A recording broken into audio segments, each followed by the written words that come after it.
Zerafina's fingers traced the cold glass of the laboratory window, watching ash fall like gray snow over the ruins of New Geneva. 3 years had passed since the Crimson Plague turned 90% of humanity into ravenous shells of their former selves, yet she still found herself holding her breath when the infected wandered too close to the underground facility. The silence that had once been her refuge, born from a childhood stutter that made speaking an ordeal, now felt like a curse in a world where communication meant survival.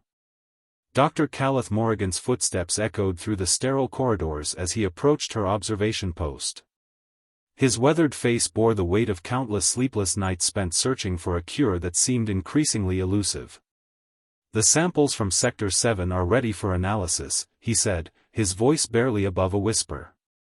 Even after all this time, they maintained the habit of speaking softly, as if the infected might somehow hear them through 30 feet of reinforced concrete and steel.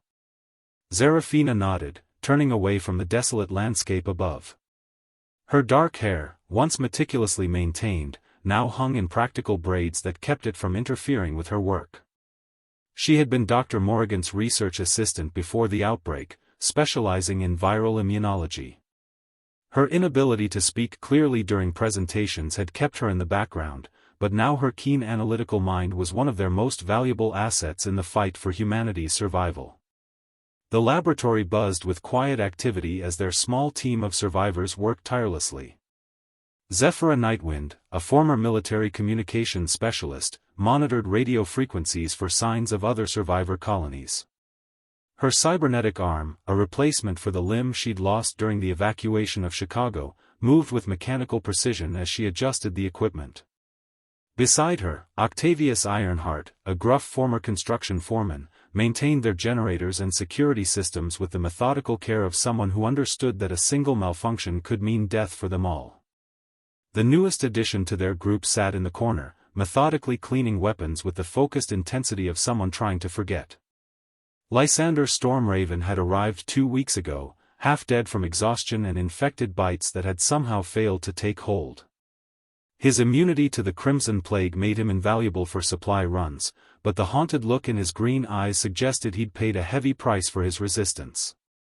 Zerafina approached the microscope station where Dr. Morrigan was preparing tissue samples. The infected blood looked deceptively normal under low magnification, but she knew that closer examination would reveal the crystalline structures that had baffled researchers since the outbreak began. These formations seemed to hijack the nervous system, turning victims into aggressive predators driven by an insatiable hunger for living flesh. "The viral load in these specimens is unlike anything we've seen," Dr. Morrigan murmured, adjusting the focus. "It's almost as if the plague is evolving, becoming more sophisticated." He paused, glancing at Zerafina with concern. "I've been thinking about your theory regarding the correlation between emotional trauma and infection rates. Perhaps there's something we're missing about the psychological component." Zerafina's hands moved in the sign language she'd learned to supplement her verbal communication, but Dr. Morrigan was one of the few who could understand her fluid gestures. She indicated that she wanted to review the pre-outbreak psychiatric data again, particularly focusing on patients with severe social anxiety disorders. There had been a pattern she'd noticed but hadn't yet been able to articulate fully. As if summoned by their discussion, an alarm began to sound, 3 short bursts followed by a long tone. "Infected breach in the outer perimeter." Zephyr's voice crackled over the intercom, multiple hostiles approaching from the northeast. "Looks like a hunting pack, maybe 15 strong."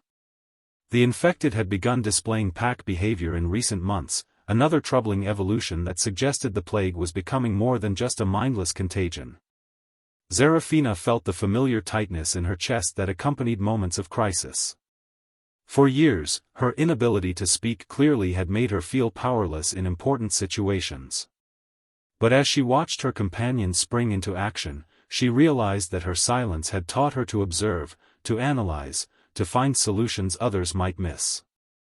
Today, she would need every bit of that hard-won wisdom.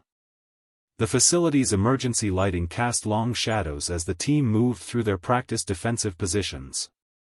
Zerafina grabbed her research tablet and headed toward the communications center, where Zephyr's fingers danced across multiple keyboards, coordinating their limited automated defenses. The screens showed thermal imaging of the approaching infected, their bodies glowing white-hot against the cool autumn air. "They're moving differently," Zephyra observed, her cybernetic eye interfacing directly with the surveillance system.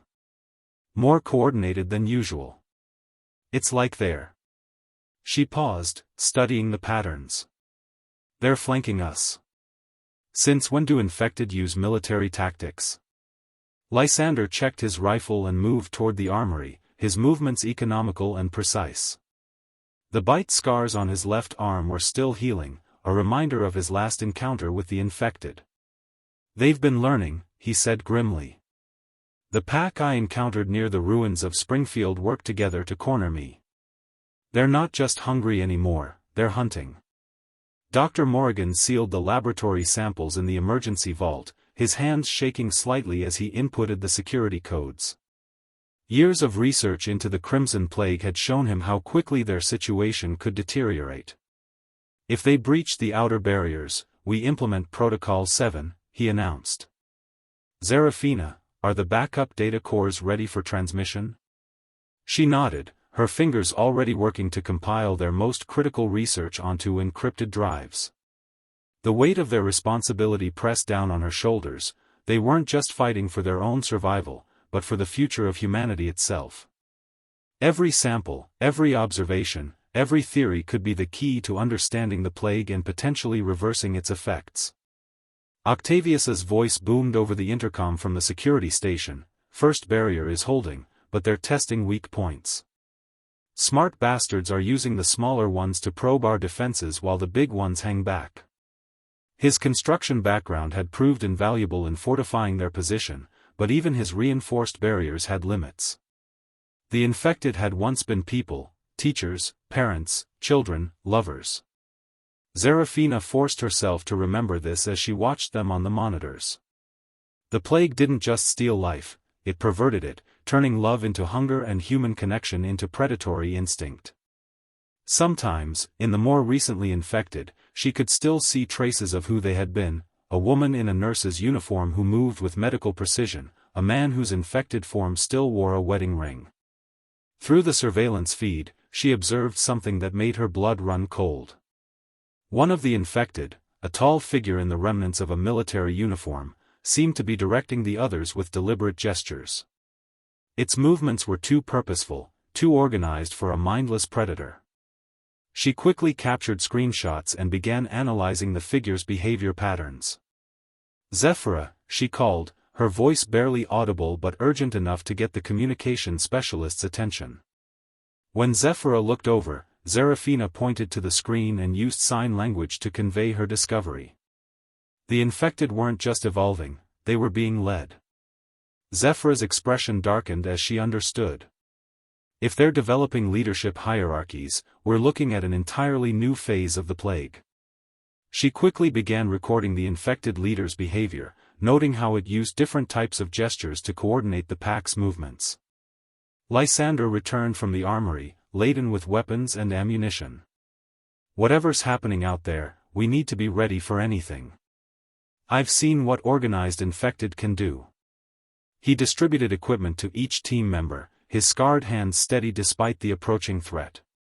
The facility shuddered as something heavy struck the outer barriers. Through the cameras, they could see the infected had brought debris, chunks of concrete and twisted metal, to use as battering rams. The coordinated assault was unlike anything they'd encountered before, and it was working. Hairline cracks appeared in the reinforced walls. Zerafina clutched her research tablet closer, her mind racing through possibilities. The psychological component she'd been investigating suddenly seemed more relevant than ever. What if the plague didn't just affect the brain randomly? What if it was somehow preserving and corrupting specific cognitive functions while eliminating others?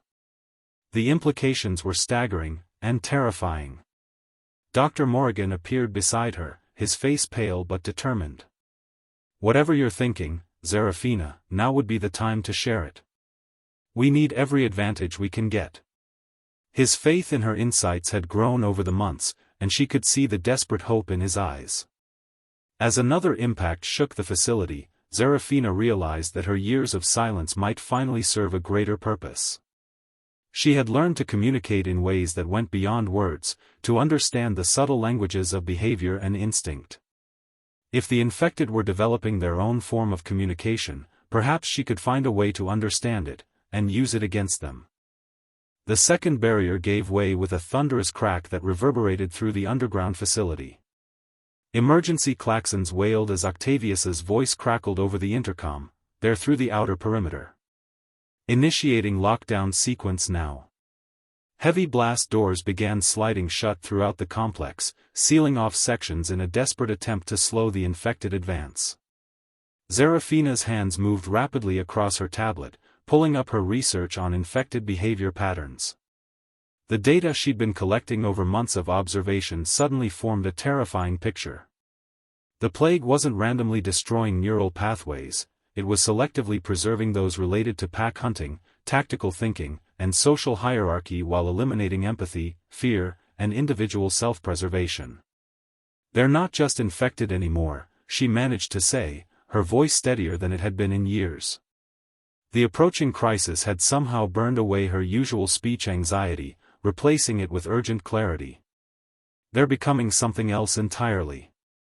Dr. Morrigan looked up from the emergency medical supplies he was organizing. "What do you mean?" The sound of claws scraping against metal echoed through the walls, punctuated by an odd rhythmic tapping that sent chills down everyone's spine. Zephyra pulled up audio analysis software, isolating the tapping sounds. "It's a pattern," she breathed. "They're communicating through percussion. Listen, 3 short taps, 2 long ones, pause, repeat. It's like Morse code, but more primitive." Lysander chambered around and moved toward the blast door leading to the compromised section. "Primitive or not, they're using it to coordinate. I counted at least 20 distinct voices out there, and they're not making the usual feeding sounds." His immunity had given him extensive first-hand experience with infected behavior, and this deviation from the norm clearly troubled him. The lights flickered as something heavy impacted the main power conduits. Octavius's backup generators kicked in seamlessly, but they all knew the facility's defenses were being systematically dismantled by an intelligence that had no right to exist. The infected leader, if that's what it truly was, had assessed their stronghold with military precision. Serafina stood abruptly, her tablet clutched to her chest. "I need to get to the communication array," she announced, surprising everyone with the strength in her voice. "If they're developing a language, I might be able to establish some form of contact." "Absolutely not," Dr. Morrigan said firmly. "It's too dangerous. We don't know if their intelligence extends to recognizing non-hostiles." But Serafina was already moving toward the communication center, her years of silent observation finally crystallizing into purpose. "Don't you see? This is what I've been studying, the intersection of trauma, communication, and survival. My research on social anxiety, the correlation between emotional disorders and infection resistance, it's all connected." Zephyra turned from her equipment, her cybernetic eye glowing as it processed multiple data streams. She might be onto something. The infection rates among people with severe social disorders were significantly lower than the general population. What if the plague targets specific neurological patterns related to social interaction? The facility shook again, and this time they could hear voices, distorted, inhuman, but unmistakably attempting to form words. The sounds were haunting, like echoes of humanity struggling to emerge from a pit of hunger and rage. Lysander moved to the communication station, his scarred hands working quickly to set up a basic audio interface. "If we're doing this, we do it carefully. One wrong move and we could draw the entire horde down on us." His survival instincts warred with a growing respect for Serafina's theory. Dr. Morrigan approached with a portable medical scanner, his scientific mind overriding his protective instincts. "If you're right about the neurological patterns, we need to document everything. This could be the breakthrough we've been searching for." He began calibrating the equipment to monitor brain activity during any potential communication attempt. Zerafina positioned herself at the microphone, her heart racing but her mind clearer than it had ever been. The irony wasn't lost on her. A woman who had spent her life struggling to communicate with other humans was about to attempt contact with humanity's evolved predators. Her stutter, once a source of shame, might actually be an advantage if the infected recognized damaged speech patterns as less threatening. The tapping sounds grew more complex, forming what sounded almost like sentences. Zephyr's translation software struggled to find patterns, but slowly a basic structure emerged. 3 taps meant here, 2 meant safe, and a long scraping sound seemed to indicate hunger or need. "They're not just hunting," Zerafina whispered, understanding flooding through her. "They're trying to tell us something." She leaned toward the microphone, her voice trembling not with fear but with the weight of possibility. "If they've retained enough cognitive function to develop language, maybe they've retained enough to remember who they used to be." Outside, the rhythmic communication suddenly stopped. In the silence that followed, they could hear something far more terrifying than bestial roars or hungry growls, the sound of the infected waiting, listening, and perhaps even hoping. The silence stretched for agonizing minutes before a new sound emerged from beyond the barriers, a voice, distorted and hollow, but unmistakably attempting human speech. "We remember." The words were drawn out, painful, as if being forced through a throat not designed for language. "Help us." Zerafina's hands trembled as she reached for the microphone. Every instinct screamed against what she was about to do, but her research had led her to this moment. She had spent years studying the relationship between communication disorders and neural plasticity, never imagining it would become the key to humanity's survival. "Can you understand me?" She spoke slowly into the microphone, her usual stutter replaced by careful, deliberate pronunciation.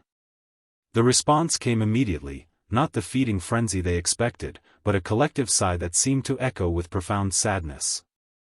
Dr. Morrigan monitored the brain scans as Zerafina continued her unprecedented dialogue. "Fascinating," he murmured. "Your neural patterns are remaining remarkably stable.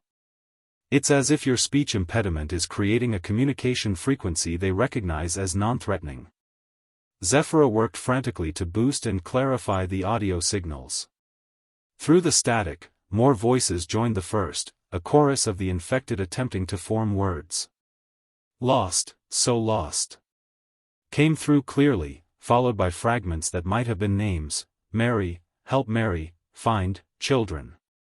Lysander kept his weapon ready but lowered, his battle-hardened exterior showing cracks of emotion. "They're still in there," he whispered. "The people they used to be, they're trapped inside those things." His own immunity suddenly seemed like both a blessing and a curse, knowing he could walk among them but never truly understand their torment. The infected leader's voice cut through the others, clearer and more articulate: "The hunger burns, but we fight it. Help us fight."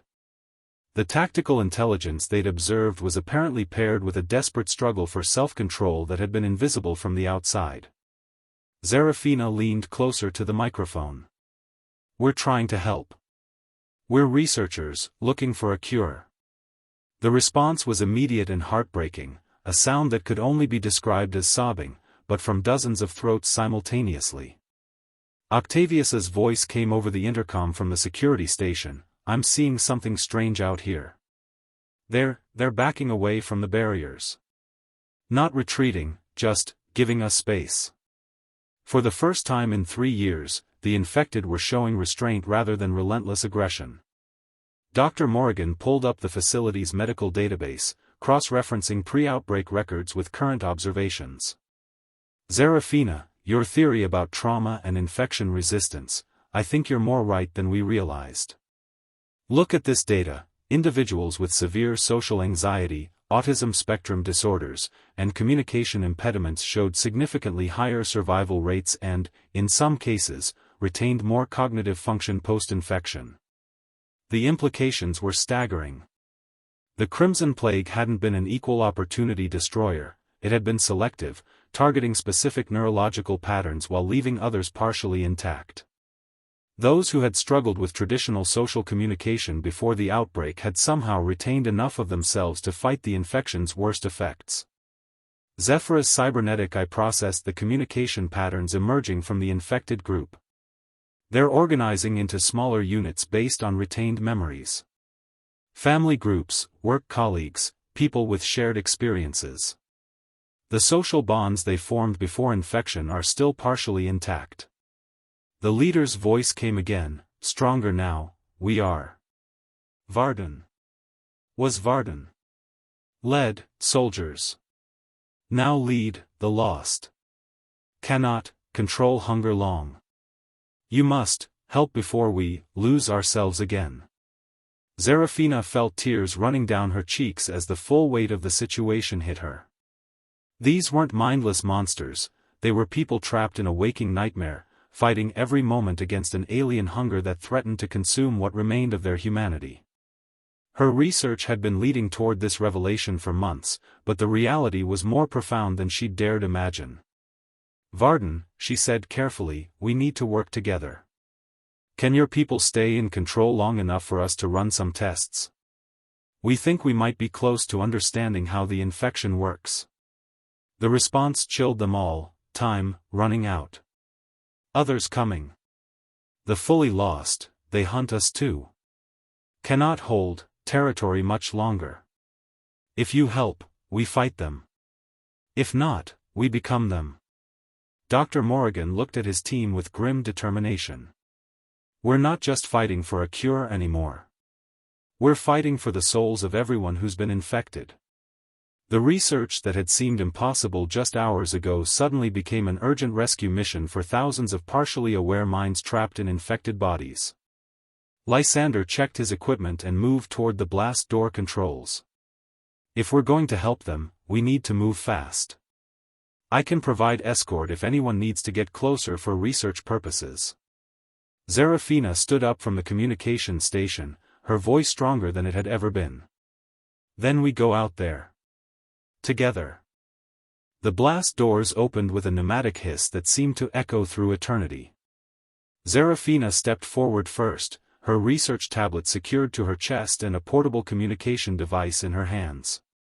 Behind her, Dr. Morrigan carried medical scanners while Lysander maintained a protective formation, his weapons ready but not raised threateningly. The corridor beyond their safe zone was dimly lit by emergency lighting, casting long shadows that seemed to writhe with movement. The infected, Varden's group, had arranged themselves in a loose semicircle, maintaining distance while demonstrating their willingness to communicate. Up close, the preservation of their human features was both remarkable and heartbreaking. Varden stood at the center, still wearing the tattered remains of military fatigues. The infection had changed him physically, his skin had taken on a grayish pallor, his eyes reflected light like a nocturnal predator's, and his movements carried an unsettling fluidity, but his posture retained military bearing. When he spoke, it was with visible effort, each word a victory over the alien impulses coursing through his system. Thank you, for coming, he managed, gesturing to his companions. These are, my people. We fight the hunger together. But it gets stronger each day. Dr. Morrigan stepped forward with his scanner, speaking in the calm, measured tones he'd used with patients for decades. Varden, I'd like to take some readings if you'll permit it. We need to understand how you've retained so much cognitive function. As the scanner hummed to life, displaying Varden's brain activity on its small screen, the readings revealed something extraordinary. The regions associated with higher reasoning, memory, and language processing were not only intact but hyperactive, as if they were working overtime to maintain control over the infected neural pathways. Incredible, Dr. Morrigan whispered. It's like your mind is compartmentalized. The infection controls the motor functions and instinctual behaviors, but your consciousness is fighting it every second. Zerafina approached a woman who had been standing near Varden, noting the nurse's scrubs she still wore. What's your name? She asked gently. Indira. Shadomir, the woman replied, her voice carrying the same strained quality as Varden's. Was, emergency room nurse. Still remember, medical training. Help others, when hunger sleeps. The revelation that infected individuals could retain professional knowledge opened new possibilities. If they could find a way to strengthen the cognitive resistance to the plague, they might be able to create a functional society of the partially infected, people who could fight the hunger while contributing their retained skills and memories. Zephyr's voice crackled through their communication devices, multiple contacts approaching from the northeast. Fast movers, and they're not maintaining formation like Varden's group. Varden's expression immediately shifted to one of alarm. The lost ones, he growled, his voice becoming more animalistic. They hunt us for thinking. Must hide, or fight. Lysander moved to the corridor's defensive position, his scarred hands checking his weapons with practiced efficiency. How many? He called to Zephyra.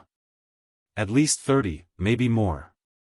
They're moving in a classic predatory formation, no organization, just pure aggression.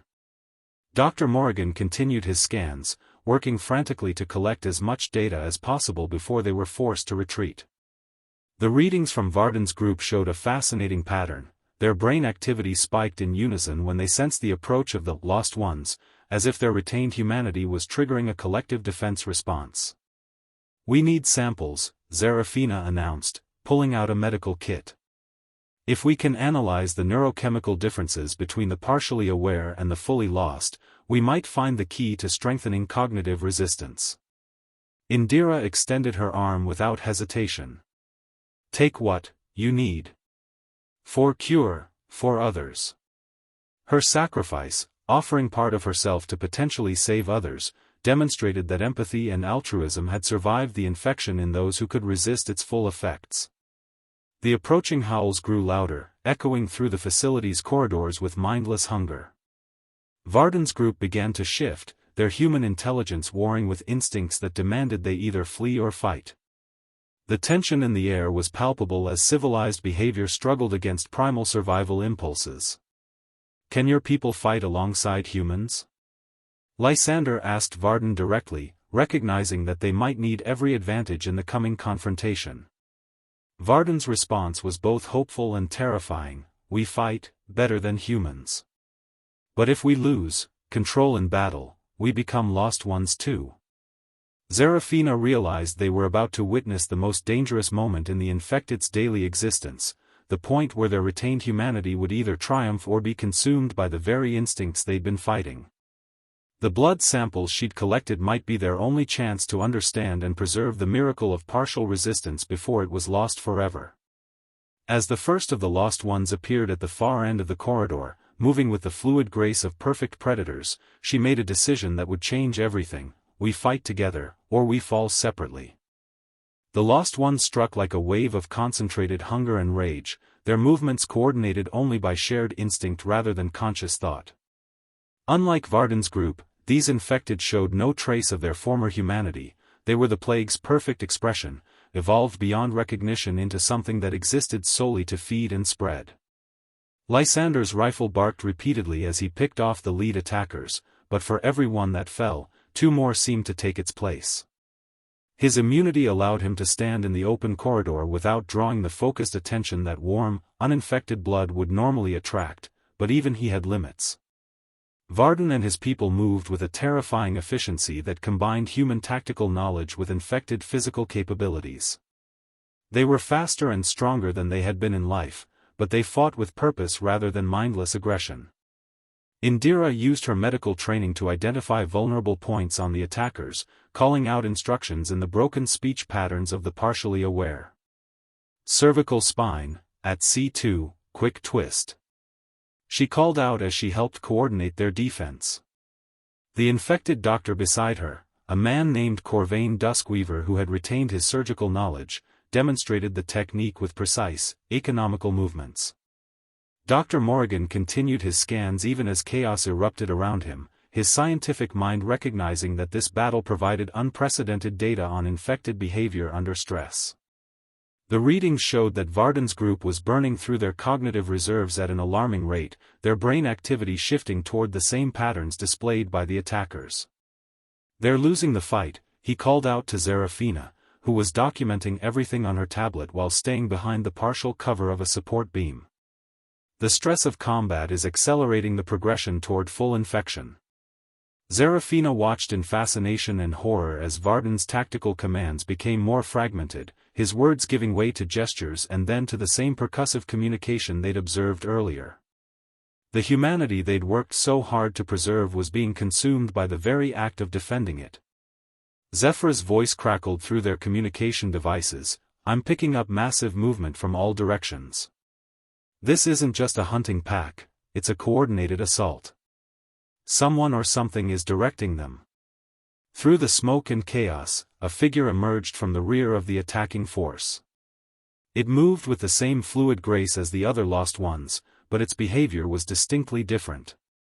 Where the others attacked with pure instinct, this one held back, observing, learning from the tactical responses of both the humans and Varden's group. Alpha variant, Dr. Morrigan breathed, his scanner detecting neural patterns unlike anything they'd seen before. It's not just directing them, it's learning from them. Every tactic we use, every weakness it observes, it's incorporating into its strategy. Lysander's ammunition ran low as the assault intensified. He fell back toward the blast doors, calling out to the others, "We need to retreat now. Whatever's leading them, it's adapting faster than we can adjust our tactics." But Varden shook his head, his humanity making one final stand against the encroaching darkness. "Cannot, let it learn, about you. About, the cure research." With tremendous effort, he managed to form clear words, "Must, protect the future, even if we, fall." The sacrifice was immediate and absolute. Varden's group turned away from the retreat route and charged directly into the mass of lost ones, buying precious seconds for the humans to escape. As they fought, Serafina could see their retained consciousness fading like candles being extinguished one by one. Indira was the last to fall to the infection's progression, her final words carrying the weight of humanity's hopes, "Remember, us, as we were, not as, we become." Dr. Morrigan sealed the blast doors behind them as they retreated into the facility's core, but the readings on his scanner told a devastating story. The blood samples they'd collected from Indira and the others showed clear signs of degradation. Whatever had allowed them to resist the plague's full effects was breaking down at the cellular level. Serafina clutched her tablet, tears streaming down her face as she realized the full scope of what they'd lost. Varden's group hadn't just been victims of the plague, they had been heroes, fighting a daily battle against impossible odds to preserve fragments of humanity in a world gone mad. But the data they'd collected, the brief contact they'd made, the proof that consciousness could survive the infection, all of it represented a breakthrough that could change everything. The price had been higher than anyone could have imagined, but the knowledge gained might still save what remained of the human race. As the sounds of battle faded beyond the sealed doors, Serafina made a silent promise to the memories of Varden, Indira, and all the others who had fought so hard to remain human in the face of cosmic horror. Their sacrifice would not be in vain. 6 months later, Serafina stood before the assembled survivors in the expanded underground facility, her voice clear and steady as she addressed the 73 people they had managed to gather from across the wasteland. The stutter that had once defined her speech was gone, burned away by purpose and the weight of terrible knowledge. "The restoration protocol has shown promising results in early trials," she announced, holding up a vial of the refined serum they had developed using Indira's blood samples and the neurological data collected during those final moments with Varden's group. "We've successfully reversed the progression in 12 test subjects, restoring cognitive function while maintaining their enhanced physical capabilities." Dr. Morrigan nodded from his position at the laboratory station, but his expression carried the same haunted quality they all shared now. The restored infected, they called them the redeemed, retained their memories of the time they had spent as lost ones. The psychological trauma of having experienced existence as a predator, of having fed on human flesh while helplessly aware, was proving almost as challenging as the original infection. Zephyr's reports from the communication array had grown increasingly complex over the months. The redeemed were establishing contact with other partially aware groups across the continent, building a network of information and mutual support that spanned thousands of miles. Her cybernetic eye reflected sadness as she compiled the latest data. For every group they successfully contacted and aided, 3 more were lost to the progression toward complete infection. Lysander had taken on the role of training the redeemed in combat techniques, teaching them to fight alongside humans against the ever-growing hordes of the lost. His immunity made him uniquely suited to work closely with them, but even he struggled with the philosophical implications of their existence. Were they still human? Something new? Or simply a bridge between what humanity had been and what it might become? The facility itself had evolved into something unprecedented, a research station, a refugee center, and a military outpost all in one. The redeemed worked alongside humans, their enhanced abilities making them invaluable for dangerous missions while their retained intelligence allowed for complex planning and coordination. Yet the segregation was subtle but real. Humans slept in one section, the redeemed in another, and despite their cooperation, true integration remained elusive. Octavius had constructed a memorial wall in the main corridor, listing the names of every person they had lost during the research process. Vardan's name was carved at the top, followed by Indira Shadowmere and the others who had sacrificed their remaining humanity to protect the future. The wall grew longer each month, a testament to the cost of progress in a world where hope came at a premium. Zerafina often found herself standing before that wall in the quiet hours before dawn, wondering if their victories justified the sacrifices. The restoration protocol worked, but only on those infected within the past 6 months. The millions who had been lost in the early days of the plague were beyond salvation, their consciousness too degraded to recover. "The future we're building isn't the one we lost," she would say during her daily briefings, her words carrying both hope and melancholy. "But it's a future where humans and the redeemed can coexist, where the knowledge of both species can be preserved and shared." The children born in the facility would grow up in a world where the distinction between human and redeemed was simply a fact of life, like height or eye color.